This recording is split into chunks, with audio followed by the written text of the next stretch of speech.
Good evening, good evening. Mechachia obubiara.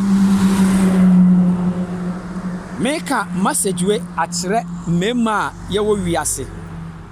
One ya ware ne yempena twe a yetwe no. Me de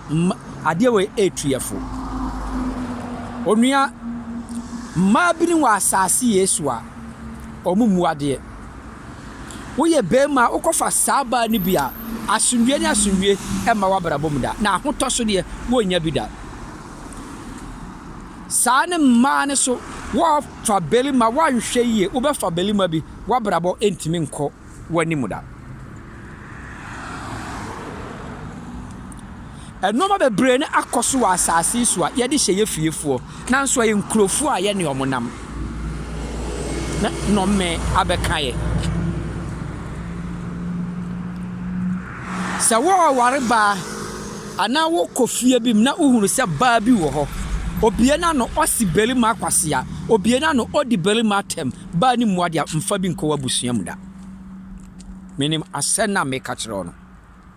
omo se ahunu bi penti ma aboa serewa oje ne ba agora na ayi nani ato nkyere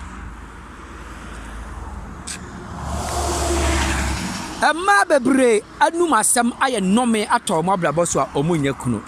ene Ghana for mate abrochire omo pe aware a omo pe ne wo Ghana adentia abrochire ma ho odene te se koke nso na ma binim wo abrochire abenya kunu e wo abrochire oni se we yakura oni se we panyini okasa na obie na no na odi entetia abede mani wo fie no abusua na ofiri mu no ntetia nim nti no me da sankrofo ne so enti me kasa kire se wo ya brante wo pese wo wara aya bie wani woni bi nama aya bie wani wo ya ba wo fa berima bi ni na tuanamo a aya bie wani na nipa bebranu masem aya nnome ewo omo abrabo so ena mranti ya mpebre ewo Ghana mani mbebre omo tiwa na omo pe baade anya sika na aware no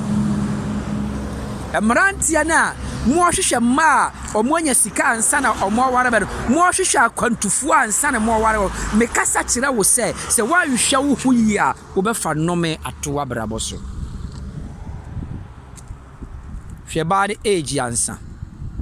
na bisa se aden na baya wo dadada onya akunu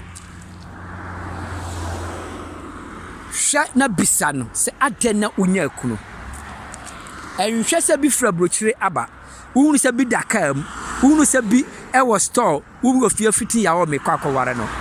study no na aware ne kwa ne ware nipa bebre akwa aware ama omunya aware na nka ombegu no ba omuntimi nguno because of why adufudie na de omo akọ hawo mu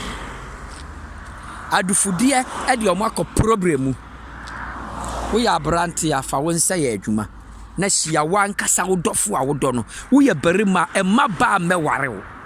bema ene Ghana marima bebre wo ho ama na aye omo ho ade omo ato omo se akoa Ghana mrante bebre wo ama ato omo se akoa mikasa tofu ewo message we mama yene na ewo abrabo ayebonum na ebeboa yankasa